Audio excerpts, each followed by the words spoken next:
السلام عليكم ورحمة الله وبركاته. الحمد لله إن الحمد لله حمدا كثيرا والصلاة والسلام على رسول الله وعلى آله وصحبه أجمعين. أشهد أن لا إله إلا الله وحده لا شريك له وأشهد أن محمدا عبده ورسوله وختام النبيين ورحمة للعالمين وداعيا إلى الله بإذنه وسراج منيرا. أما بعد. I'm going to tell you tonight about my journey from where I once was as a former Christian youth minister to how I got to where I am now. There's a lot of bumps in the road. You know, it seems pretty clear. Yeah, you're a minister and now you're a Muslim. You know, but there's a little bit more to it, inshallah. So just bear with me, and hopefully you'll get something out of it. Because the point is, at the end, is I want you to get the message behind the story. Because if I was traveling around the country just to tell my story, then I would be wasting time. It's on YouTube. Anyone can go get it from anywhere in the world. So inshallah, we're going to begin at the beginning. I was born and raised in Greenville, South Carolina. I was born and raised in Greenville, South Carolina. And I was raised by my grandparents because at a very early age my mother had stepped out and my father was working 2 jobs. So it was me and my grandparents. And my grandparents were the traditional, conservative, Southern Christian folk, as they say. They were they were very, very conservative in their ideals and their ideologies, in their ways. You know, as you hear about, people being set in their ways, that was my grandparents. Like we did it this way, and this is the way you did it every single day, and that was it.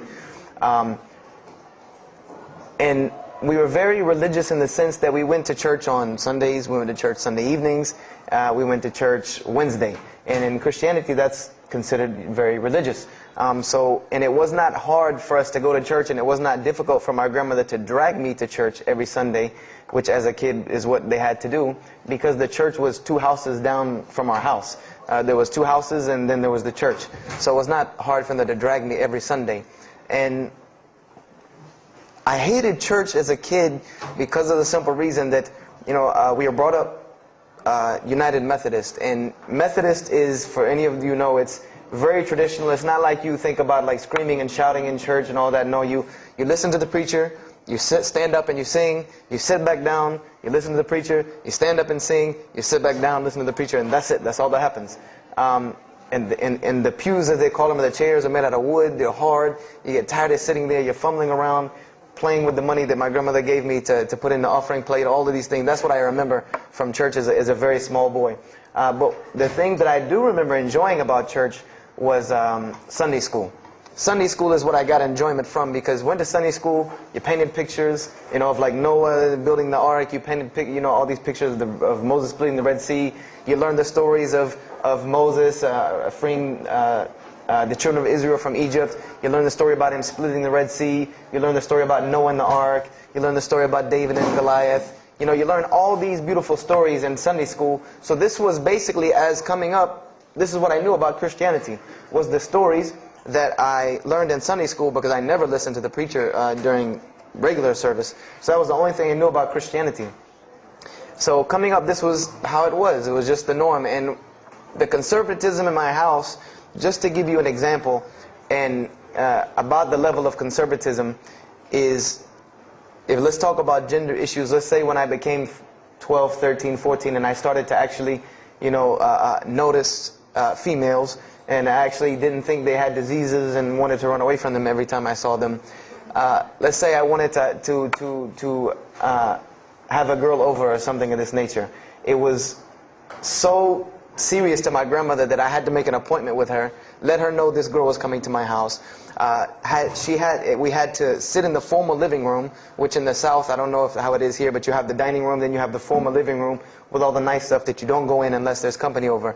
And my grandmother either had to be sitting in the same room with us or in the kitchen where she could see directly in the room. I mean, this is just how it was in my house.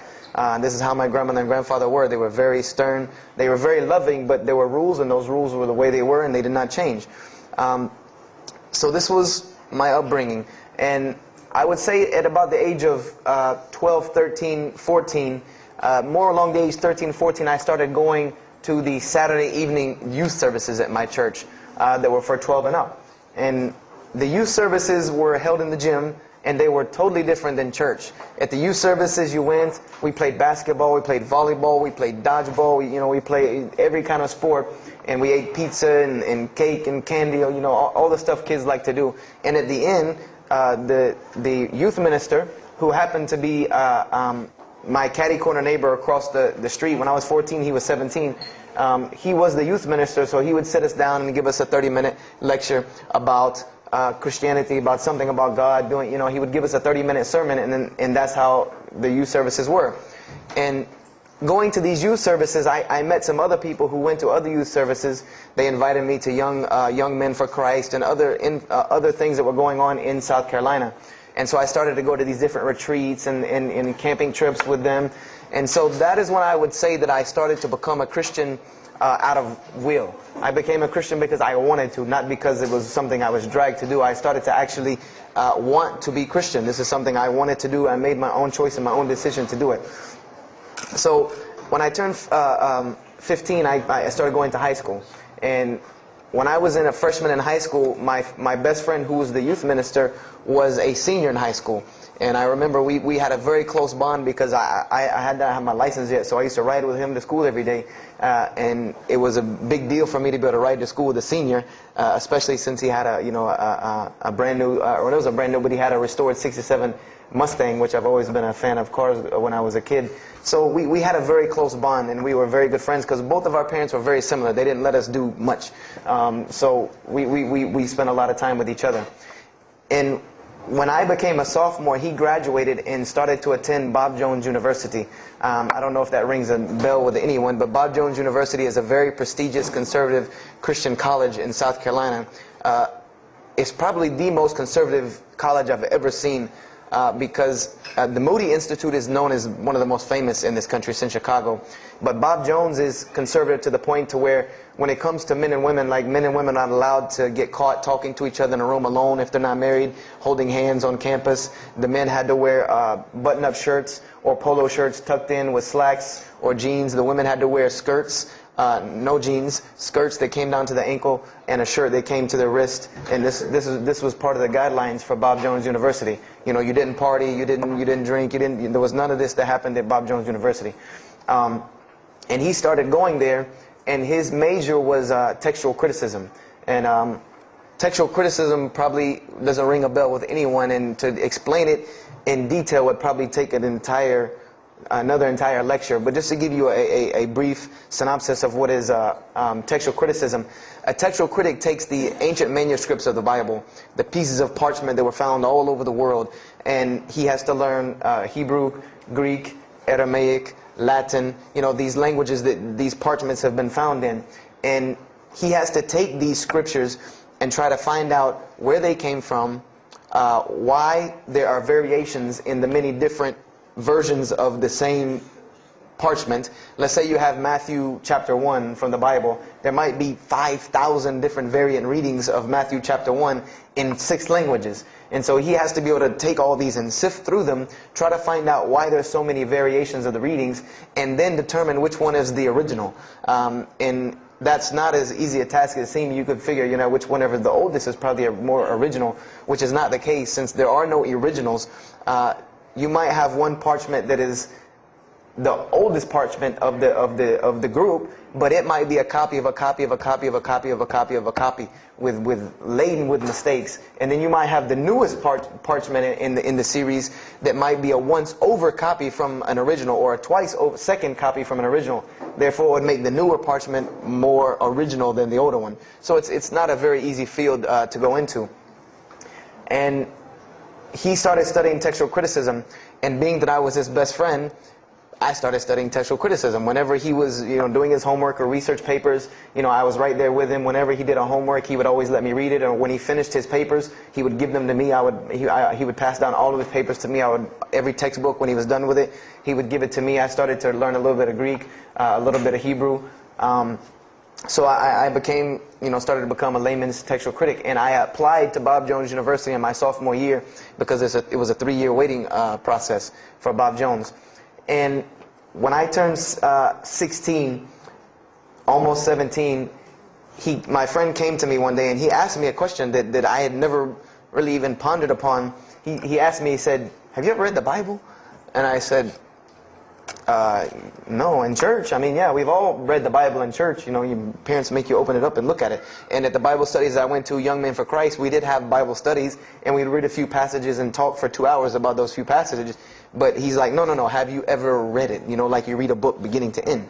I said, no, I don't know anybody that's read, nobody that I knew had ever read it, beginning Genesis 1 to the end. He said, but this is the inerrant Word of God, as we are taught. This is our instructions on earth. Why haven't we read it? You know, why have we not read this book? And I said, you know, that's a very good question. And he gave me a challenge. Well, it was basically a challenge for us both.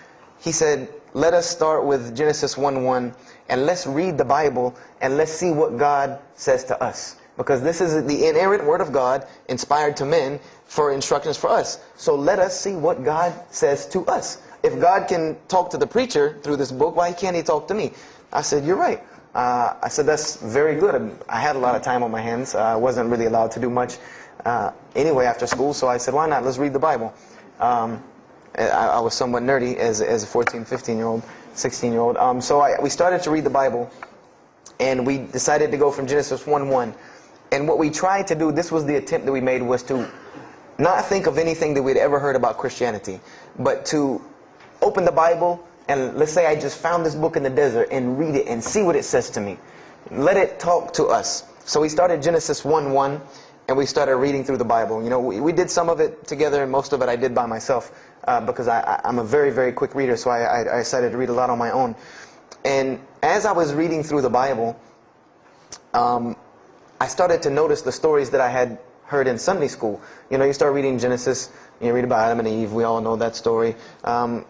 You started reading about Deuteronomy, Exodus, you know, the stories of Moses, the story of Noah, the story of Lot and Abraham, and all these stories that I know. But I was surprisingly and astonishingly shocked by some of the stories that I read about these same people that I learned about in Sunday school. Just for instance, and this is a big testament to why Allah kept sending us prophets and why Islam was sent as a complete and perfected deen with the Quran. If you read about Noah in the Bible, there is the story about Noah saving humanity from the flood with an ark and all of that. There is this in the Bible. There's another aspect to the story of Noah that not many people know about unless they actually take time to open a Bible. This will not be preached from any pulpit anywhere. Is that the Bible says that Noah was an alcoholic.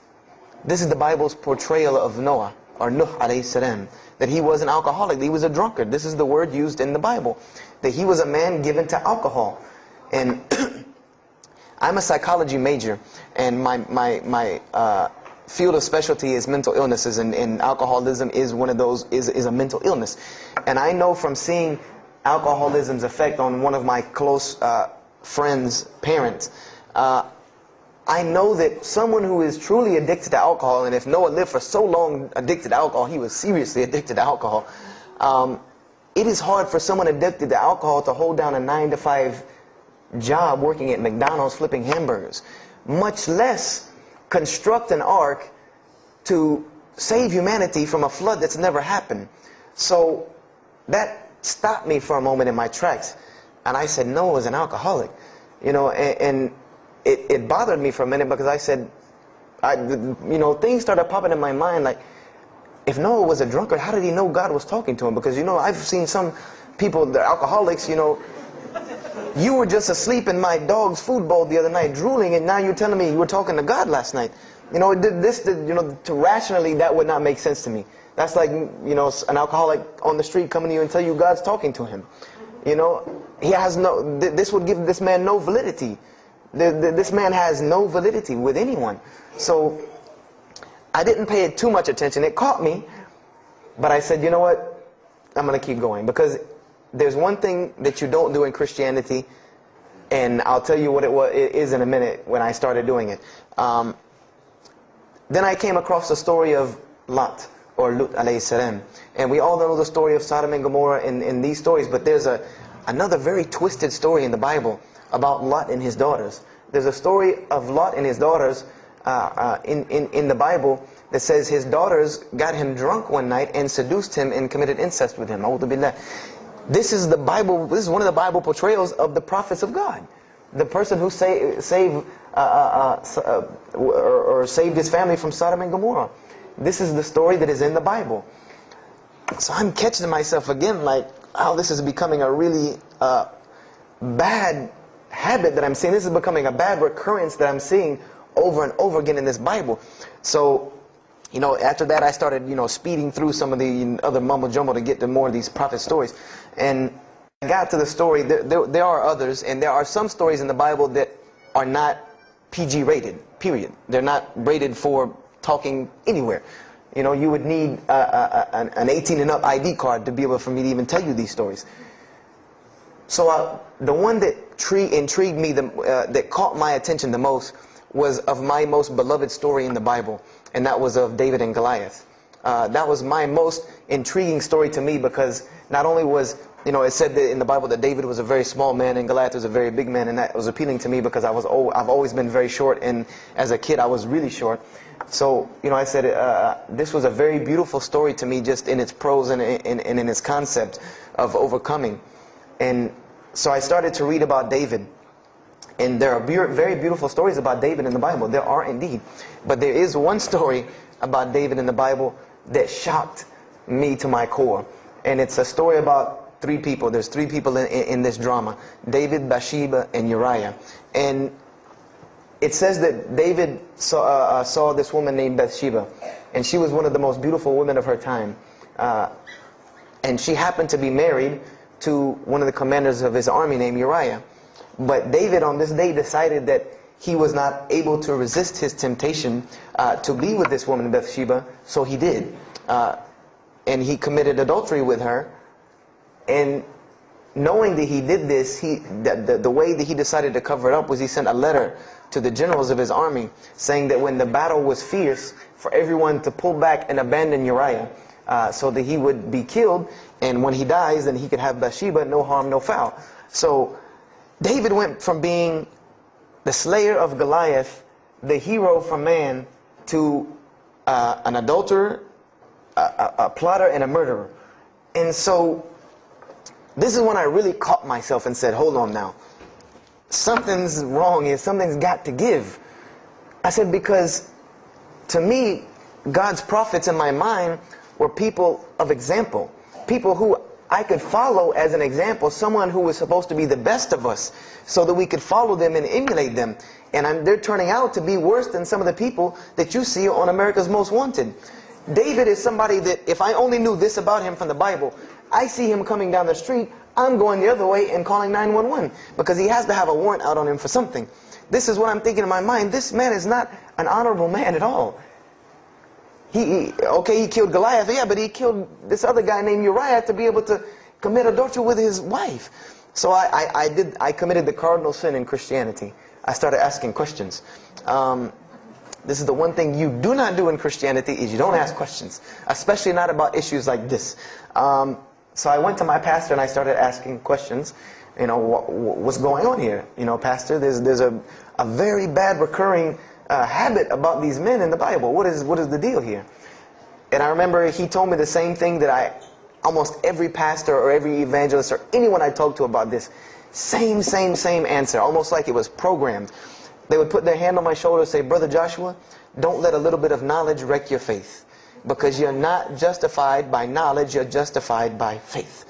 And they would quote me verses like, lean not on understanding, Paul's, we're justified by faith in Jesus Christ. They would quote this whole line of thing to me like it was already pre-programmed, that they programmed in pastor school that people are going to ask you questions and here's the answer. So I said to myself, I don't know, Pastor, this just seems kind of odd. He said, let me tell you something. What you're reading is the Old Testament referring to God's covenant with the children of Israel. And they were a different people, a very stubborn, crazy people. So why don't you move on to the New Testament? In the New Testament, you'll find the new covenant they were under with Jesus Christ, and I promise you things will change and be better. I said, okay, perfect. So I read went ahead and finished and got to Malachi and then started with the New Testament. So I opened the New Testament. I said, here we go. Let's start all over again. But there were a few things that I had learned from the Old Testament that I wanted to keep in mind when I started to read the New Testament. I learned, number one, that God was one in a unique sense. This is what I learned from the Old Testament, that God was one in a singular, unique sense. This is over and over and over and over very clearly in the Bible. God's nature is one. This is so clear through the Old Testament. And that He was very jealous about His worship. And every single time the children of Israel would turn to something else other than Him, He would punish them and restrict their lifestyle. This is something that I learned. And it kind of, the similitude to me with how God dealt with the children of Israel was, and I hate to use this stark contrast, but it's almost as if one of us went out, God forbid, I hope not, and let's say we went out here and robbed a bank. You rob a bank, you're going to jail for a long time. And every day when you wake up, do you think that jail is going to look like the Hilton at LAX? No, I doubt it. It's probably dark, cold, bad food, orange jumpsuits, not nice people, the whole 9 yards. And the reason why this is, and I know this now from studying psychology, is that this is supposed to be a stark reminder every single day when this person wakes up that you are in jail. This is supposed to remind them every single day you're in jail because you committed a crime. And we run this, not you. This is the message that is being portrayed to this person in jail. So when the children of Israel kept rebelling against God, He restricted their lifestyle. If you study Judaic law now, it is some of the most strict religious law you can find. All of the good things that we enjoy as Muslims, even when it comes to dietary laws, like the good parts of the meat that we are allowed to eat, they can't have these things. These are things that are restricted from them. Why? Because Allah wanted to remind them every day that I am Allah. I am your God. You will worship me. I run this, not you. And I understood this from reading the Old Testament. This is a concept I had come across. So I started with the New Testament, Matthew, Mark, Luke, and John. And one other thing that I did when I started to read the Bible was, if you go to Barnes & Noble, let's say you go to Barnes & Noble and you take a book off the shelf, what is usually the first thing you look at? The title. Then the next thing, the author. You want to know the title and the author. What is the name of the book? Who wrote it? And if you do this test with every single book of the Bible, you get a title and no author. Author unknown. Or author is appears to be so-and-so. Or we derive that so-and-so possibly written this. Like let's just say for Exodus, they say Moses wrote Exodus. Which if you read some of Exodus, he couldn't have written all of Exodus because the last part of Exodus is Moses' death, burial, and Joshua taking over the children of Israel. And now unless Moses was a sure indeed prophet that was able to write things after he died, then he did not write these things. And so when you go to Matthew, Mark, Luke, and John, I wanted to know Matthew who, Mark who, Luke who, John who, because it's called the Gospel according to Matthew. The bad thing is that no one knows. No one knows because no one penned their name down to these things. No Bible scholar in his right mind will tell you that we know for sure Matthew so-and-so wrote this, Mark so-and-so wrote this, Luke so-and-so wrote this, John so-and-so wrote this. It's factual information that we do not know who wrote these. So I was intrigued. I'm like, that doesn't, why would somebody write this book that's supposed to be passed down over generations and people are supposed to, this is the inspired word of God to guide mankind, and nobody decided to pin down who wrote it. But anyway, I started to read it, and I started to notice things about the teachings of Jesus Christ. And they were not what I had learned in church. When Jesus spoke, He spoke of the nature of God. And when He spoke of the nature of God, it was the same nature of God that I found in the Old Testament.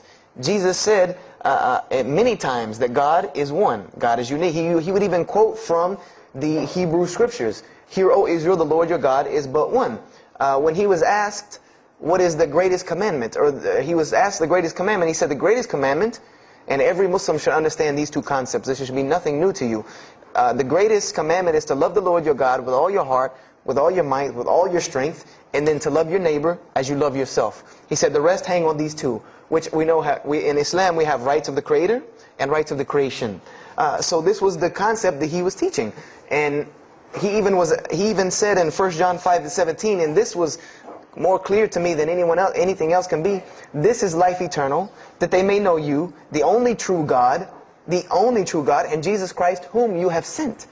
And when you look at that in the Greek and the Aramaic, it is almost exactly to a T of La ilaha illallah Muhammad Rasulullah. Now that I know Arabic and have understood that, very same similar statements.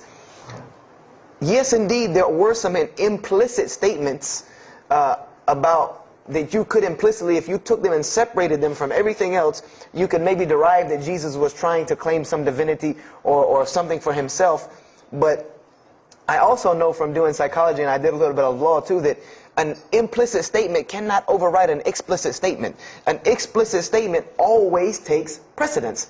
So if Jesus said God is one, and he anagorically may have alluded to God being more than one, then the clear statement overrides that each and every single time.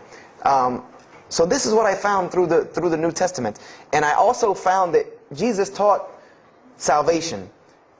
But his salvation that he taught was obeying God and following the commandments. This was his mode of salvation. One man asked him, "Good master, tell me how I can inherit the eternal life." He said, "Follow the commandments." Follow the commandments. He even, in Matthew, was so sincere about it. He said, "Whosoever shall follow the least of these commandments and teach men to do so shall be called the greatest in the kingdom of heaven. But whosoever shall break the least of these commandments and teach men to do so shall be called the least in the kingdom of heaven." So this I understood very clearly, that Jesus taught the same nature of God that was in the Old Testament. He taught that the salvation lied in worshiping God and following the commandments. This I understood. Matthew, Mark, Luke, and John were very clear about this. You know, there were other things, the only begotten Son, you know, but these things were not in red letter, so I did not give them as much weight as what I did to the actual words that Jesus Christ was saying out of his own mouth. So I read Matthew, Mark, Luke, and John. All of it was saying the same to me. I said, and I was thinking to myself, this is not what I was taught about Christianity. You know, you're taught that God is 1 in 3, 3 in 1. You know, 1, 1, 1 equals 3. You know, Father, Son, Holy Spirit. Jesus died on your cross to forgive your sin. You know, and there was another thing that I noticed from the Old Testament, and this is a beautiful lesson to Muslims, because you're asked this all the time, especially when it comes to dawah. And I never put 2 and 2 together until I learned Islam and then read the Bible one more time. Is I wanted to know why the Jews wanted to crucify Jesus so bad. Why so bad? They could have just mobbed him anywhere and killed him on the street. It's not like he had clans like the Arabs that would have come and backed him up. I said, why didn't they just kill him? You know, why were they so strict and sincere to tell Pontius Pilate, you got to kill him and you need to sanction it? We can't do it, but you need to sanction it to kill him. And now I understand it. Was that Jesus had a mission, and that mission was to share God with the world. And Paul even kind of tells on himself in his book of Galatians as to why Jesus was meant to be crucified, or the Jews wanted to crucify him. Paul said that the crucifixion is the stumbling block for the Jews. And he explained in Galatians that Jesus Christ, and this is how he tried to roundabout explain it, was cursed for us, to remove us from the curse of Allah by taking this curse upon us. For it is written, and he quoted the Old Testament, everything that hangeth on a tree is cursed. So I went back and studied the Old Testament and Judaic law, and I realized that people who were crucified, that was considered a curse upon them. You had to do something pretty serious to get crucifixion, because it was considered a curse from God. It was part of their law that when someone is crucified, that person is cursed. So wherever they buried these criminals, like in the graveyards in Israel, in Jerusalem, in Palestine, where they buried these criminals that were crucified, this was considered cursed ground. This was considered ground that you didn't go on, and you did nothing here, because these people are cursed by God. So I started to put 2 and 2 together. That it's not that they wanted to kill Jesus, because they could have just killed him. They wanted to disprove who he was. This was their point, was to disprove who this man was. He said he's the Messiah. They wanted to disprove it, and they knew if you can crucify Jesus, he can't be the Messiah. He cannot be our Messiah if you can crucify him. And even if he is, if we can still force our crucifixion on him, then that'll detriment his message. So they understood this and knew this, and this is why they wanted to crucify him. And this is exactly why Allah saved him from it. Because everyone asks you, why did Allah save him from the crucifixion? Because you cannot crucify. That was part of his law that he came to fulfill, that he could not be cursed according to this law. He said, I have come to fulfill the law. To fulfill it. Therefore, he couldn't be cursed according to it. And this is why he went to the Garden of Gethsemane and asked God to remove this from him, because he knew how detrimental this was to his message of crucifixion. So I began to see all of these things. So I started to read. I got to the book of Acts and started to read the writings of Paul the Apostle. And things went from this to this. It went from one way to another way. It went completely flipped, turned around. The entire teachings went from obeying God, worshiping God, following the law, to worshiping Jesus Christ and abolishing the law completely. Paul even wrote to the Galatians, "Oh, you foolish Galatians, why are you still following this cursed law?" Jesus Christ came as a curse to remove us from the affliction of this curse. So I said to myself, but Jesus just said a few books before this that whosoever shall break the least of these commandments and teach men to do so shall be the least in the kingdom of heaven. And here you go, Paul preaching this gospel to abolish the law. So I even asked, what is going on here? So I started asking my pastor, and my pastor said, now you're getting into deep water. You know, now you're starting to question the New Testament. You really have some issues. You know, they even thought that I might be, you know, possessed and all kinds of things. So I had a very big conflict going on inside of me, and my friend took me to his textual critic teacher, his professor. And what this man told me probably wrecked my faith in Christianity. And I always say, I doubt he would be very happy me traveling around the world telling people that a Christian professor from Bob Jones University wrecked my faith in Christianity. But he did.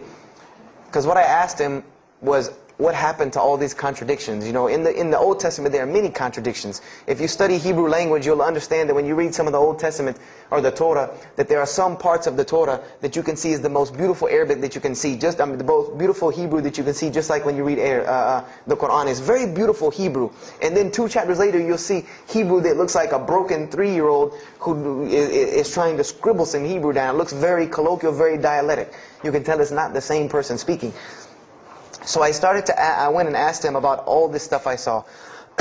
And he told me, he said, what you have is a book written by men over centuries and centuries and eons and eons. And he says, and this book started as an original that was copied and copied and copied, and somebody added a mistake, and somebody came behind him and corrected that mistake and added 2 of his own. Someone came and copied it and skipped a line and added a line where it wasn't supposed to be. And then someone else came and copied it and took it to his country, and in order for it to fit well with the doctrine they were teaching, he would cross out a dot here or cross out a word here or change a word here so that it would fit with the theological ideas of this part of the world. And he said, and after all these years, you have a book now that is compiled from all of this, written by the hands of men that still have men's fingerprints left on it. And that's what you have. You have an imperfect book that is only perfected through faith. This is exactly what he told me, that this book is perfected through faith. You cannot perfect it textually. It's not a textually perfect book. Those who believe in it by faith. And so I said, here we go again with this faith thing. You know, I said, God gave me a brain for a reason. If he did not want me to use it, he would remove this reason and logic part of my brain out and replace it with more faith. So, you know, and I was of the opinion, you know, as the saying goes, my grandmother didn't raise a fool. I'm no fool.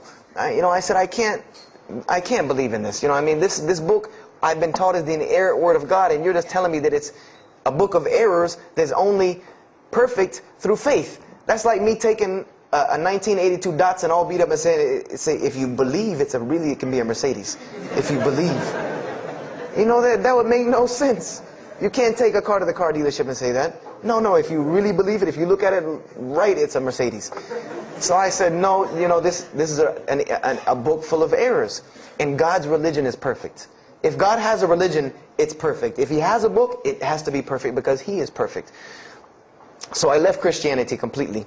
And I decided that I was, I had learned some concepts from the Bible. God was one. You couldn't fool me of that. I had also concepted that there should be nobody standing between me and God, because He created me without permission from anyone. Therefore, I don't need to be taking permission from someone to go to Him. If I had to be forgiven for something, it should come from Him, because on the day of judgment, it's going to be me and Him alone. And I didn't know about God's prophets yet. I had my doubts and persuasions about that. So I decided to start searching other religions. I went back to Judaism. I studied Judaism. I found the same thing that Jesus taught about two spiritual Jews that leave the law, and Jews that were so caught up in the law that they left no room for spirituality. I studied Buddhism, Hinduism, Taoism, Confucianism, Wiccan, Bushido. Everything I could get my hands on, every type of ism or religion, I studied it. But there was one litmus test that I used for every religion. And whenever I met them, or the people, or whatever about this religion, I would always ask them, do you have a book? Do you have a book? Because another thing I had come to the conclusion of is that if your religion is true, you should be able to tangibly hand me something and show me that this religion is true. Give me something that I can see. I don't want to hear that faith stuff anymore. I heard that all my life, and look where it got me. It got me thinking I'm driving a Mercedes running around in a 1982 beat-up Datsun. I said, no, you have to show me. And so I read the Bhagavad Gita, I read the Torah, I read the Scrolls of Tao, I read the Code of the Bushido, I read the Wiccan Book of Spirits and Spells and all that other magic stuff they have. And I read all of these things, and I found something very congruent with all of it, was that there were very same philosophies and teachings in all of these major religious books. They all talked about God and His nature. Most of them alluded to the fact that God is one, and that God sends messengers to us and people to us to teach us. But they were filled with a whole bunch of garbage, to be honest with you, that I couldn't logically, rationally believe. So at about the age of 17, just about the time, about 17 and a half, I gave up my search for God. And I became kind of angry with God, because I said, here I am looking for you, and I can't find you, and it doesn't look like you're giving me any help. And I don't know how many of you know, but for a 17-year-old that is frustrated with God and the world, there's a lot of trouble he can get into. There's a lot of things he can do to put himself in predicaments when he's frustrated with the world and had come to the conception that, if there's a God that exists, then He doesn't really care about me. That's a kind of a dangerous young man. So I started doing the whole partying in trouble, going to parties, drinking underage, all of this stuff I started doing. I'm a perfectionist at heart. So when I was a Christian, I tried to be the best one I could. If I was going to switch to being any other religion, then I was going to do that 100%. So you better believe when I went after the dunya, I did that 100%. And I was a martial artist since I was 15 years old, and even though it was only 2 years, 2 years at 17, you think you're Bruce Lee. So I got into a lot of fights. Got kicked out of school, had to go to another school, got in one fight, got arrested for a fight, and there were a couple incidences that stopped this downward spiral, because I was on a very, very quick downward spiral and I believe if I would have continued on that downward spiral, I would probably end up hurting someone, killing someone, or them hurting or killing me. And there were two incidents that brought that to an abrupt stop, like pulling the emergency brake. And the first one was a car accident that I was in. My friend and I were on the way back from Clemson University from a frat party, and we were driving up 385 in South Carolina, and we were both highly intoxicated, and I decided that night that he was driving, I decided to put my seatbelt on for the only reason that I kept falling over when I fell asleep without the seatbelt on, because I didn't really believe in the seatbelt thing, because I said if I'm going to die, I'm going to die. That was the conception that I come up with, that if it's time for me to die, it's time for me to die. I didn't believe in the whole tying your camel thing. So I put on my seatbelt, and I fell asleep. And the next thing I know, I remember waking up with the car shaking. And I woke up to grab my friend, because I thought maybe he had fallen asleep. But when I woke up, the only thing I saw was the tree line and then the pavement coming right at my face. And the window smashing and the car flipping, the whole 9 yards. And us landing in a ditch. And I remember getting out of the car. That was the first thing I thought. you know, number one, I couldn't believe that, you know, you don't really think about, oh, you're alive. No, you just move. I jumped out of the car and realized that I had jumped out of the back of the car that wasn't there anymore. It was still in the median on the other side of the highway, and the front part of the car was over in the ditch. And I drug my friend out, who was knocked unconscious, and pulled him over the side of the road. I had no injuries. I looked at myself trying to find what's missing, and there was nothing but a piece of glass stuck in my arm that I pulled out. And it just so happened that a state trooper was passing the other way, because he turned around and came back. And when he came back, he asked what had happened.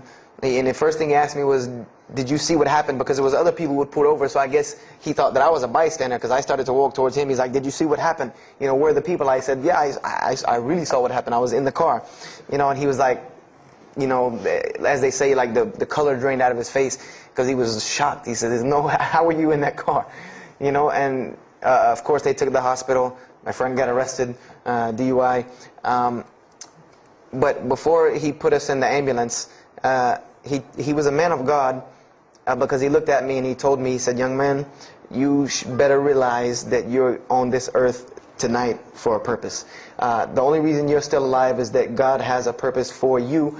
If not, you don't live through things like that. People without purpose, if you didn't have a purpose, then this night would have been your night. So you need to realize that. I said, this old man's out of his mind. You know, if God had been looking for me, he had the opportunity to get me a long time ago. So don't tell me about that God stuff now. So I paid it no attention. And about a month later, 3-4 weeks later, my friend and I, same two, he's on crutches still, we decided to go to New York City. We decided to just take off, drive to New York City. We didn't tell our parents where we were going. I said I was sleeping in his house. He said he was sleeping in my house for the weekend. So we drove to New York. And in New York, I remember going to the ATM to get some money. And in New York, they have these ATMs where you have to go in the little glass room to get your money at ATM. I don't know if they have that here or if any of you have been to New York. Now, alhamdulillah, you have to put your bank card in to go in there. But in '97, it was not like this. You went in, and it was almost like the game Mousetrap, because you go in, take out your money, criminal comes right in behind you. There's nowhere for you to go. You know, there's nowhere to run. So I went in and I took my money out of the ATM, and I heard the door open behind me. You know, so I turned around. You know, I thought somebody was coming in behind me, and there was a man who put a gun to my face. And he must have really, really, really, really needed this money, because he didn't ask me anything. He didn't say a single word. I just remember looking at the gun in my face and him pulling the trigger. And it was a revolver. And to this day, I'll never forget that image in my head of seeing that little spindle turn and hearing that very distinct click of a revolver. And it probably could have been like a .32 snub-nosed gun like this, but when it was in my face, it looked like one of those like cannons that you see on the movies. And I remember when he pulled the trigger, I didn't think anything. You don't think anything. You just blank. You just go into this like shock of blankness. And then a couple seconds later, thankfully I had been doing martial arts. That might have helped me overcome the fight or flight syndrome, because all I could think was, go! You know, like myself kicking myself, like, what are you doing? Go! So I bum rushed him. We went flying. He went flying. Money went flying. Gun went flying. And I took off and went to the hotel and didn't say anything to anybody. We went back to South Carolina the next day. And I didn't say anything because we weren't supposed to be in New York. My grandfather would have killed me. If that guy didn't kill me, my grandfather would have took care of it. So I didn't say anything until about a month or two later. You know, I kept having nightmares about this same incident. I kept having night terrors from this incident. And so I told my grandmother about it.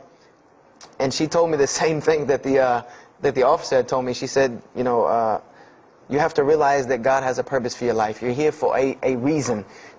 People don't go through the things that you've been through and still walking on this earth without a reason, and you're pushing the limit. This is what she told me.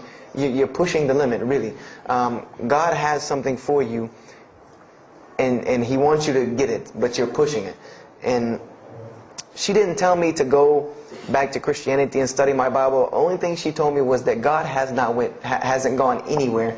You just have not looked in the right place yet. And so I decided to put myself back together. You know, the car wreck, the gun thing, the getting arrested for fighting, like all of that, like really made me stop really quick and think, that I need to get my stuff together. So I became an agnostic, someone who I believed in God with no form of religion. I prayed to God on the floor on my hands and knees, because this is how all the books of God, this is how the Bible, the Torah, the New Testament, the Bhagavad Gita, all of these scriptures that I ever read, they said that this is how the men of God prayed. And it was during this time that I did read one book about Islam in the public library, because I had never heard of Islam ever. But I remember I was looking in the religious section in the library at school, and there was a book about Islam, and or it was in the library, the public library, and I remember it was some title like "Why I'm Not a Muslim" or some, one of these titles that was propagandistic against Islam, but I had no idea. So I just took the book and I read it, and I remember it said that Muslims, M-O-S-L-E-M-S, and any of you knowing Arabic knows that's a very derogatory word. A Muslim is someone who oppresses someone else. That's a very quick sleight of the pen that was used in the past for a very real purpose. It said that Muslims were people who worshipped a moon god named Allah, who lived in a box in the desert in Saudi Arabia, and they were oppressive to women. I remember there was a whole chapter about how they could have 4 wives, and as many as they want, actually, because they could marry 2, divorce 1, get 3 more, this whole, and it said that, I remember the one thing that really caught my attention was the whole chapter on jihad, where it said that Muslims were allowed to kill non-Muslims at any time, at any place, without discretion, and it was an honorable act, and not only would they go to heaven before it, but they would get 70 virgins on the way. So I closed the book on Islam, put it back on the shelf, and marked off Islam off my little list of religions, and said thanks but no thanks, and if I ever see a Muslim, I am out.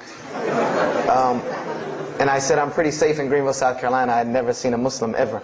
So I said, I don't have to worry about running into no Muslims, thank God. So, I started, just worshiping. I tried to just be a good person, pray to God, ask Him for guidance, try to be a genuinely good person. And I remember what changed is when I met a Muslim. I met a Muslim who I had met a couple of times at school. We had went to school together, and I knew him, but I never knew that he was Muslim.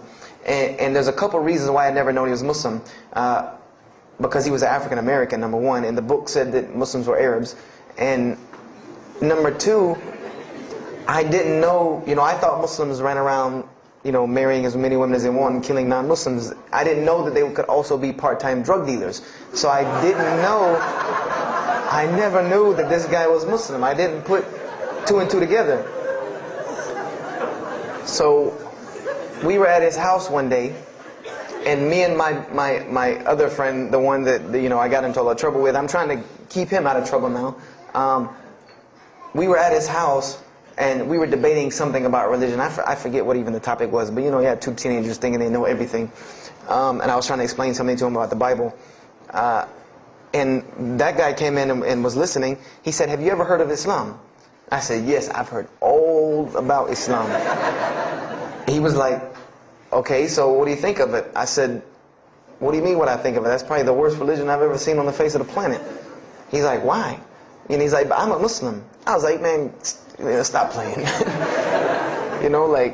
You're an African American. He's like, "So?" I'm like, "The book said you guys were Arab. All the Muslims were Arabs." He was like, "What else did you read in the book?" And I told him. He was like, "Man, what in the, what have you been reading?" He's like, "You need to go to the mosque for Jummah." He's like, he told me, he said, "I'm not a good Muslim." This is what he said to me. He said, "I'm not a good Muslim. I'm not even going to try to front and say I'm a good Muslim." He said, "But I can guide you to some people that can tell you the real truth about Islam," because he knew about my story about wanting to find religion. And he said, "You need to go to the mosque for Jummah." And I said, What's Jummah?" He said, "It's just like church with no chairs." And I said, "I can do church with no chairs because in church the chairs were the worst part anyway. Because they had these hard benches that you sit on that are like this, and they're so hard." I said, "That's good. You sit on carpet? Wow, man, every church should be like that." And I said, where's the mosque? He said, it's on Wade-Hampton Boulevard. I said, where on Wade-Hampton Boulevard? I lived on Wade-Hampton Boulevard. I lived right off of Wade-Hampton Boulevard. He said, you know where Lee Road intersects with Wade-Hampton? I said, yeah, I live on the other side of that intersection.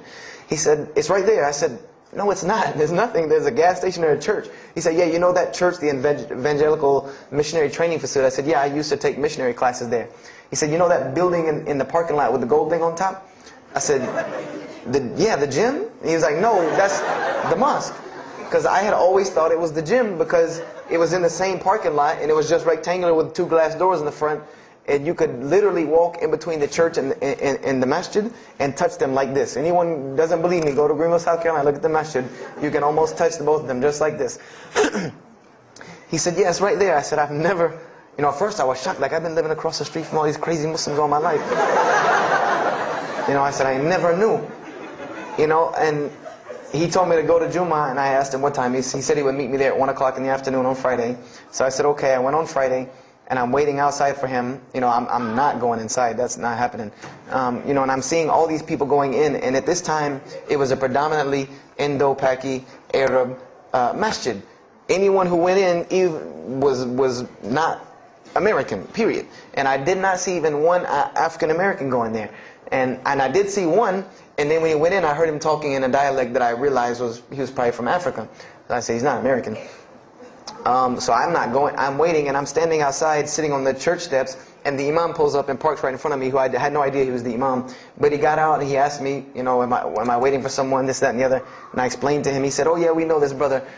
You don't see him that much, but we know who he is. He said, I'm glad you came. He was a very, very nice, gentle young man. And he invited me into the mosque, and I kind of wanted to wait on my friend, but I didn't want, at the same time, I didn't want to tell this man I don't want to go in. So I went in, and they put me in the back and gave me a chair anyway. I said, I came to sit on the floor. And they gave me a chair anyway, and all of these people are piled up in front of me. And there's no Americans here. And I'm starting to wonder, if this is a setup, because it's starting to smell like a setup to me. Because in my mind, I'm like, you've been set up before, and this seems kind of like this. So, and I'm starting to think in my head, scenarios, a young mind at play. I said, this other guy, my friend, he probably was in the same situation like me, and he probably made a deal with them to get out as long as he brought other Americans and tricked them into coming to the mosque so they could do their jihad after Jummah and get their 70 virgins. So I'm sitting here, and there's all these people in front of me, and then there's a curtain with all these people behind me making noise, and I have no idea who's back here. So I'm stuck in the middle of this. I hear that it's some women, but I don't, there's a curtain. I have no idea. So I'm like, there's something very odd about what's going on right here. I'm like, just let me make it. I'm starting to look for the exit. I'm like, calculating how many people are between me and the exit. I know some martial arts, so I said I might hit a couple of them, and I'm out. And then the imam came, and I just now realized that he was the imam because he got up on the minbar, and they started to call the adhan. And, I said, okay, that man seemed nice. He seemed genuinely nice. So I felt a little more comfort. And then he got up after the adhan, and he started his khutbah. Inna alhamdulillah nahmaruhu. And I said, oh my God. I said, I bet you he's talking about me. And he's being forceful. He was getting loud and banging on the minbar, and he's pointing in my direction. I'm like, oh man, I got to get out of here really quick, I said, well, I'm going to take my chances with the women behind me. I'm going through the curtain. And then he started to, when he got done with his Arabic tirade, he started to explain it. That verily all praise belongs to Allah alone, or God alone, and Him do we worship, and Him do we seek help and assistance. We seek refuge with Him from the evil that lies. He explained what he said in Arabic, and it sounded to me so beautiful. It was very, very beautifully prosed, what he said, and I wanted to know where he got that. I said, where did he get that? Because it was only about God and about the nature of ourselves. All of us should know that beginning of the khutbah, and he quoted the 3 verses from the Quran. O you who believe, fear God as He should be feared and do not die. And instead of state of submission to Islam, he was a very wise man because he translated everything. It was almost as if he knew I was there and translated everything for me. And he. I remember to this day what the khutbah was about. And I don't know if he did it because I was there, or if that was his already planned khutbah, but it's almost as if it was meant for me. The khutbah was that, the title of it was that the forgiveness of Allah is open to anyone at any time, at any place, no matter what, unless they have committed shirk. And the prose of the khutbah was a very long hadith. That some of you will know. And just to make it short, it was the hadith where the Rasulullah ﷺ met Angel Gabriel or Angel Jibreel, and Angel Jibreel was telling them to tell him that if the Muslims commit this certain sin, to tell them that Allah would forgive them. And every time he would tell the Muslims, they would say, okay, well then what about this sin? And he would go back and meet with Angel Jibreel, and he would go back and come back and say, tell them that Allah will forgive him for that. And this discourse happened, for many different sins. And then finally Angel Jibreel alayhi salam said, tell them that Allah has said, no matter what they do, even if their sins are compiled, like the oceans are from the east to the west, as long as they have not associated a partner with Allah, tell them that Allah will forgive them. And I remember he told me that, or he said that, that the door of repentance to God is open as long as you have not seen the angel of death or the sun hasn't risen from the west. I didn't really understand the sun risen from the west thing at that time. But, and he said that, God's forgiveness has to come from God alone. And this was the whole premise of his khutbah, was on forgiveness and tawbah. And I was saying to myself, these are all of the same concepts that I had formulated through reading the religious scriptures myself. And I'm asking myself, where did he get this stuff from? Where did he get all this? And he started using names like, he used the name Ibrahim alayhi salam, he used the name Musa, and I'm like, he translated it to Abraham and Moses. I'm like, where did he, where is he getting these? These are names from the Bible, I know these people. And so after the khutbah, they started lining up for the prayer. And I got apprehensive because everybody's getting up in front of me and blocking my exit from the door. And so I guess one guy in the back saw me, and because I had to move back a little bit, he said, we're about to pray. And I said, pray to who? And he said, to God. I said, which one? And he said, the one that created the heavens and earth. The same one that's in the Bible, the only creator of the heavens and earth, the only God. I said, yes, I know him. And so the Imam started to pray, and when he recited the Quran, I know it sounded very intriguing. I had no idea what it was. But then when I saw Muslims bow and prostrate on the floor, verses and verses of every religious book that I had ever read started ringing off in my head, that this was the way men of God prayed. And the first thing that I could think of in my mind was, this is worship. That's what I said to myself. This is not prayer, because prayers are asking God for something. These people are worshiping God. So I said to myself that you've written this religion off way too easily. I thought I was a much more open-minded person than that, and I was ashamed of myself that I had written it off with just one little book. I had put all these studies into the other religions. I read this one thing about Islam and was done. So I went to the Imam after Jummah. He talked to me, and I would have to say that I was probably a little bit rude with him. And I've asked him to forgive me. I saw him a few years later. I said, you got to forgive me for the first time you saw me. Because he started telling me, would you like to know a little bit more about, he had a very heavy accent, he was an Egyptian brother. Would you like to know a little bit more about Islam? He tried to give me some pamphlets. I said, no. I don't want any of this right here. I said, do you have a book? This is what I wanted to know. Do you have a book? Can you give me? He said, yes, we have a book. I said, it's called the Quran. I said, can I read it? Is it in English? Can I read it? He said, sure, you can read it. And then he tried to explain it to me a little bit, how it came by. I said, nah, just give me the book, because the book should speak for itself.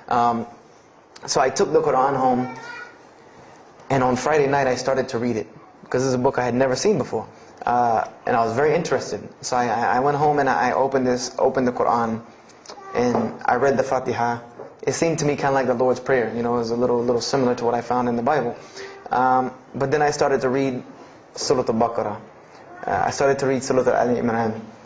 And I started to see names that I had seen before. I started to see names like Abraham, Moses, David, Jesus, Yahya, John the Baptist, Zechariah, Mary. And I said, I know all of these names, but there was something different about these people in this book. The prophets that I found in the Bible were people that were deplorable, of not very good character.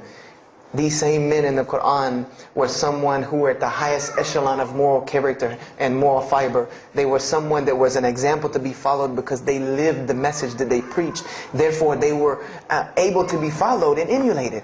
So, I read all of these chapters, and I read the story of Jesus, peace be upon him, because when I saw the name Jesus first, that really intrigued me. I wanted to see, what does this book have to say about Jesus? And I read the story in Ali Imran, and I read the story in Surah Maryam, and it was more beautiful than anything I had ever read in the New Testament, or any nativity story that I had ever heard. It was more beautiful than that times 10. I remember the only thing that I could capture in my mind was the miracle of how, because in the Bible you never really figure out the conflict of how Mary gets over this finger pointing at her about her coming with a baby and she's not married. There's no real end to that. There's no real defense for her from this in the New Testament. But the Quran is so explicit and so clear that Jesus' first miracle was to speak from the womb, to speak as a baby and defend the honor of his mother. Something that you cannot deny, something that you cannot deny about her, who Mary was, when you have this baby speaking on her behalf. So I would say I read the Quran entirely in 3 days. But that first night, after I had made it through Surah Al-Imran, my heart was already given to this book. I didn't know what it meant to be a Muslim. I didn't know how to be a Muslim. I didn't even know what that meant. But I knew that whoever it was that followed this book, I wanted to be like these people. I wanted to be like the people that I read about in this book. These were people I could follow. These were prophets. This was a book of guidance. And this was something that the book is calling and appealing to me. That if you don't believe in this book, you never see that. I've never seen this in any other scripture. The direct challenges that are in the Quran, that if you don't believe this book is true, put it to the test. Put it to the test. And this was something that was so astounding to me, that God is telling you over and over again, if you don't believe this is the truth, test it. Bring me something else like it. Test it. Put it to test. If it was written, if there was more than, all of the analogies about God, everything was so logical, so rational, so reasonable in my mind, that it was like 2 + 2 = 4, and that was it. There was no 1 + 1 + 1 = 3, egg, yolk, water, fire. There was none of that foolishness. The Quran was very direct and very straightforward in its teachings.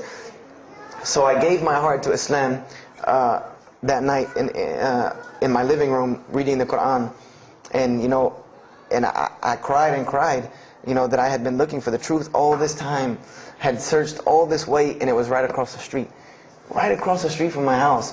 And so I went back on Monday to accept Islam and ask these Muslims where in the world they've been all this time. And I go, ready to go in there and do my thing, and I go and the masjid is locked. And because they only came on Fridays and for Isha during that time, and I didn't know. So I said, okay, I guess I have to come back on Friday. Because every time I passed by the masjid after that, it was always locked. So I came back on Friday and I took my shahada, and as they say, the rest is history. But I don't travel around the world, and this was in December of 1998. I don't travel around the country and the world telling my story, just for the entertainment value. Even though I've been told it does have some entertainment value, I don't tell it for that person for sure. If that was the only reason, then you could just get it off of YouTube and it was the same exact story. I'm going to finish with this, and I hope you can give me 10 more minutes, inshallah, to tell you why I go around telling my story.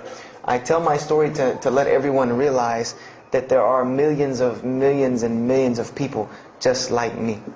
Just like me in 1998, searching for the truth, can't find a way out. There are millions of people. There are probably millions of people in California, hundreds and thousands, if not millions, right here in in Orange County and Los Angeles in the Southern California area, that want to know the truth, that are tired of hearing the same garbage preached to them over and over again, tired of this shaitan box telling them the same thing over and over again, tired of the world being in the condition that it's in, tired of their life being in the condition it's in. And we as Muslims have the solution to every single one of their problems. And guess where we keep it at? Right here inside the masjid. Right here inside the masjid, we have all of this truth. We have the solution to every problem in the world. You want to solve the world hunger? The problem of world hunger? Islam has the problem. You want to solve the problem of world poverty? Islam has the answer. You want to fix the economic situation of this country? Islam could fix it tomorrow. And this was in an op-ed piece in the Washington Post. In the Washington Post, there was an op-ed piece that the two markets that are falling apart in this country are investments and housing. And there are two people in this market that while the rest are bottoming it out, this market is steadily climbing. It's not getting rich overnight like people want to, but it is continually going up, and that is Islamic financing and Islamic housing markets. These two things are so steady and so strong that economists in DC are trying to figure out how they can take some of these Islamic principles, from these investing and housing firms, and plug them into this system to give it some stability, because they realize that you won't get rich overnight in the Islamic system, but it will be stable. It will be something that will give stability. So they are starting to find out that Islam has the answer and the solution to their problems. But we already know this. We already know this, that we can solve every world problem with Islam, would put it into it. But the problem is, we're hiding it from the people. Unfortunately, willingly or unwilling, knowingly, unknowingly, we are hiding this from the people. And there's a statement in the Quran and that Allah warns the Jews about what they did with their religion. And it is a statement that is left in the Quran for us, that verily those who conceal the evidences and the clear proofs, after we have made it clear for them in the book, they are those who are cursed by Allah and cursed by those who curse, unless they repent and reveal that which they have been concealing. Those I will accept their repentance, because I am the one who accepts it, the most merciful. We have become guilty just the same way the Jews have of hiding the truth about their religion. When they saw the Prophet Muhammad ﷺ, they knew the truth and wanted to hide it. People, we know the truth about Islam, and we are hiding it. We as Muslims are running around begging Allah for dignity and honor and help, when He has already given it to us in this deen. Everything that a Muslim could ever want has already been given to him in this deen of Islam. Anything that you ask Allah for, there is an account set up for you to go take it out of. You just got to find it where it's at. And any of you, I'm not going to go through the ayahs for they're too long, but if you want to know the solutions to every one of your problems in this world and the hereafter, just go read Surah Al-Saf, ayah 10 through 13. Very, very easy solution. If I had the time, I would read them to you, inshallah. But we have the cure to every disease in the world. And we're not giving it to the people. And I want to use this as a parable, because I really want this to hit home with you. Let's say, what is your name, brother? Abdullah, mashallah. Let's say me and Abdullah are best friends. We're brothers in deen, we're roommates. And we've been roommates for years and years and years. And let's say brother Abdullah has contracts an illness, a disease that is one of the most painful diseases that any human being can ever go through in his life. And it's not something that is going to kill him quick. Let's say this disease is going to suffer and fester with Abdullah and make him not be able to eat, sleep, nothing. He's just miserable all the time. When I come home in the evening, he's rolling around on the floor in pain. And let's say I know him in this condition, and let's say one day I come across the cure for his disease. Someone tells me that if you give this to Abdullah or anyone like him, he will be instantly cured and he will never suffer again. And let's say I take that and put it in my pocket, and I don't give it to Abdullah. Why? Why don't you give it to Abdullah? Well, number one, I'm way too busy. I have 2 jobs, going to school, I have a long commute back and forth, I got to drive up and down the 405 every day. I don't have time to give Abdullah this medicine, man. If he wants the medicine, he'll go get it himself. I don't have time, I'm really busy. Number 2, I'm not a doctor. I should not be prescribing Abdullah medicine, and I'm not knowledgeable in medicine. He should, if he wants help, he should go see a doctor. I'm not a doctor.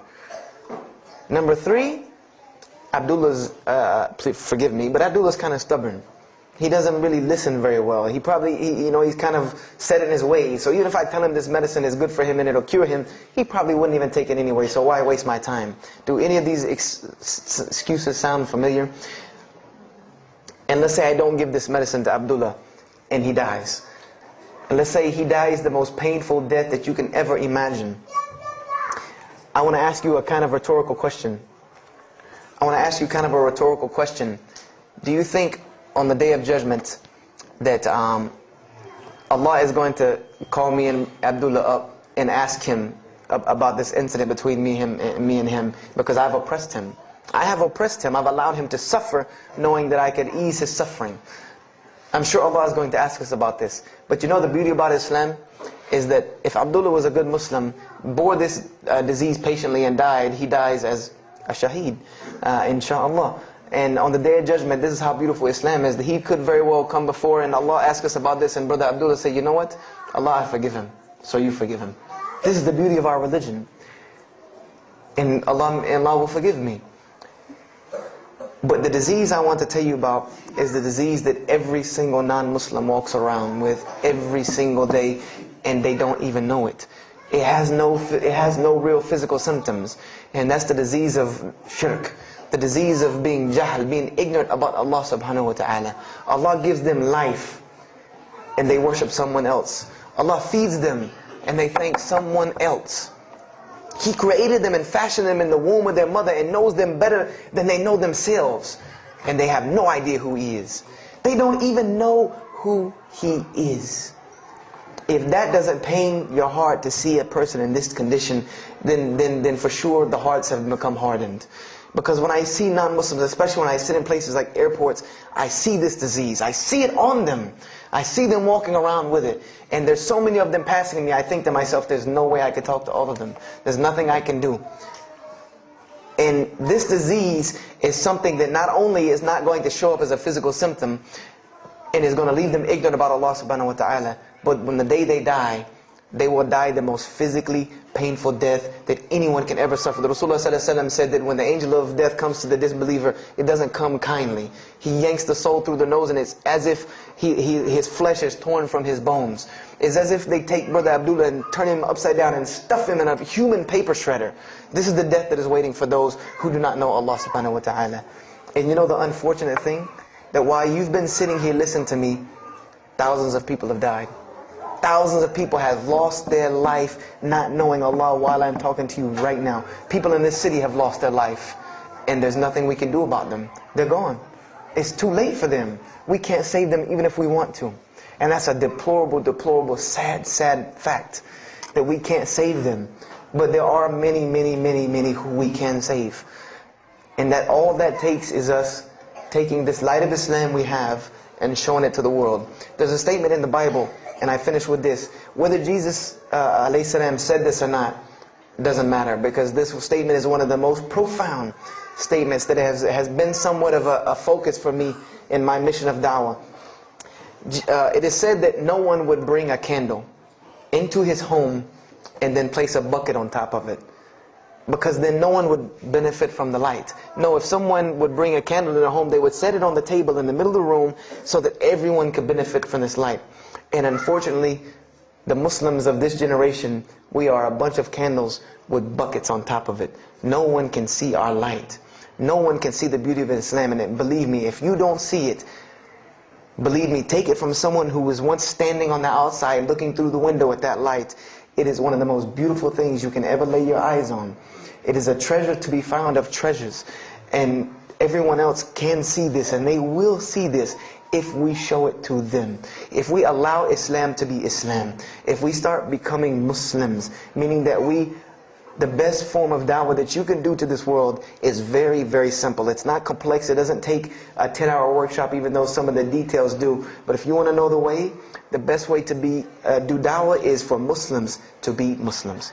That's it. Study our history. Study the history of Islam. Why was the world conquered by Islam? Not through military campaigns and wars, but through Muslims being Muslims. The most populated Muslim country, Indonesia, was because of Muslims being Muslims. A few Muslims deciding to get up off their behinds and go to another country and live their life as Muslims, not shaving off their deen to be pleasing to those people, but being Muslims.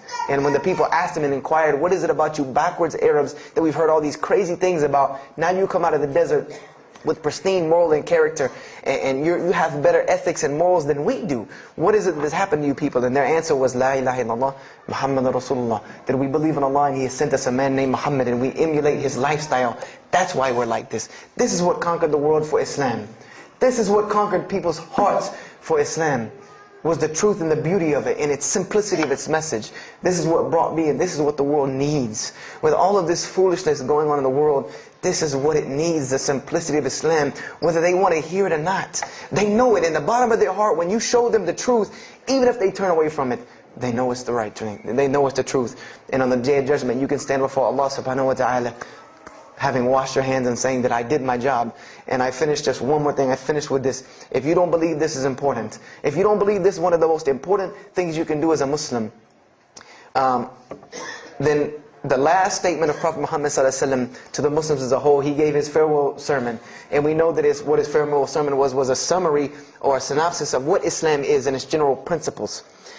And he knew this was the last thing he was going to say to the Muslims as a whole. And how did he end this sermon? Those who are here, pass this on to those that are not here. For verily it may be that the last one that hears my message may understand it than those right here among us. He gave a command to those Muslims to pass it on, and for those Muslims to pass it on, and for those Muslims to pass it on, until there was no one left to hear this message. This was a command he gave, the last command he gave to this ummah as a whole. And then what happened? He pointed his finger to the heavens and said, "O Allah, bear witness that I have indeed conveyed your message." And upon saying this, what happened? Allah revealed the surah, "This day I have perfected for you your deen, and completed my favor for you, and chose for you Islam as your religion." And the last statement that Prophet Muhammad ﷺ gave to us before this was revealed was that we must pass this message on. He gave us that duty. He took that duty that was only reserved for prophets. No one else, no other. If you don't believe me, go read Surah Al-Bayna about what was commanded of the other nations. No other nation was given this opportunity and blessing to pass on this deen except us. Because there are no more prophets coming. So the job falls on our shoulders. Qurans are not going to fall out of the sky and hit people when they're walking down the street. This job has now become ours. And just like if the Prophet Muhammad ﷺ had not done his mission, he would have been accountable before Allah. If we do not do our job of spreading this message of Islam, we will stand before Allah on the Day of Judgment. Don't be the person standing before Allah on the Day of Judgment and your neighbor that you've known, your co-worker that you've known 10, 15, 20 years come and find you and tell you, you knew this day was coming. You knew this day was coming and what was going to happen to me, and you did not say anything to me. And those people will complain to Allah about us. They will complain to Allah about us. Because we have the truth right amongst them, and we're not giving it to them. We need to stop hiding it in our masjids, in our homes, in our hearts, and we need to give it to the people. It's beautiful, trust me. Just hand it to them. Just hand it to them. I promise you they'll take it, because it's something that is so pure and pristine. And now forgive me for probably going over my time, and if we have time, I want to leave some time for questions and answers. I will be outside to take any questions and answers. The only last thing I want to announce and let you brothers and sisters know is one of my biggest dawah projects is a DVD project that I do. And my goal is to put a DVD about Islam in the hands of every single person in the United States of America. Right now I'm working on Florida and I have other brothers working in other places because people will watch a DVD. We did studies on this, and people will watch media before they'll read a book or before they'll listen to an audio CD. And alhamdulillah, through these DVDs we've gotten, I would say, an average about 2 shahadas a month. Because my personal contact info is on the DVDs, and people watch them and they call me and I converse with them, and usually most of them accept Islam. I just had a shahada the day before yesterday from Irvine, Texas, from someone who had bought the DVD and given it, a Muslim had bought it and given it to his friend. His friend hated it or didn't want it, so he gave it to another person, and that person gave it to a co-worker at work who watched it and accepted Islam. So this is one of my biggest projects. And the way this project works is I make 100 DVDs, and I brought 2 of them with me today. I'm going to explain what they are. The way this project works is I make 100 DVDs, and 75 of them go out to different dawah arenas. And the other 25 I make available for Muslims to purchase for 2 reasons: so that they can be, so that I can buy another 100 to make, and so that you can share in this ajr along with me. Because when you purchase a DVD that makes another DVD, or you give it to a friend, then you share in this ajr with me. And everyone knows that da'wah is the biggest pyramid system because of the hadith Rasulullah sallallahu alaihi wasallam, that one who calls to guidance gets the same reward as the one guided, without that reward being lost from him. So I made these DVDs available to the Muslims so that you can put a little effort in da'wah and make another 100 inshallah. So I brought 2 today, and they're outside. One of them is called Islam in the Bible, which is basically what I just told you in a PowerPoint format, so that you could see all these verses that I saw, all these things that I read that allowed me to see the truth of Islam very clearly when I saw it, and I coincide them with the Quran so that you could see them. And there's another one the other one's called The True Gospel of Jesus Christ, where I go through the New Testament. Well, first part I think is an interview about me and my story to Islam, and there's some other Q&As on the other DVDs about nature of God and all these different things. But it's a PowerPoint presentation about the New Testament and Jesus Christ, and how you can prove to someone that Jesus Christ taught Islam from the New Testament, from their own book, that they have to agree. They either have to believe it or reject it. And if you believe it, then you have to believe what I'm saying is true about Islam. If you reject it, then this is your book, not mine. So, I try to use these 2 teaching methods, and they also can be given to non-Muslims because they're in a PowerPoint format. They're in a very educated format, and they're available outside for $10 each. So if you could, please don't make me take any of them back home, because they always hassle me about taking 200 DVDs on an airplane anyway. So please come and get them. And if you have any questions, my contact info is on there and everything. If you have any more questions for me, and my website and everything. I thank you for your time, and if anything has been of benefit, know that truly all good comes from Allah subhanahu wa ta'ala. And if anything that I have said is incorrect or hurtful or shameful, know that indeed that comes from my own nafs and my own lack of understanding. أقول هذا واستغفر الله لي ولكم فاستغفروه إنه هو الغفور الرحيم. السلام عليكم ورحمة الله وبركاته.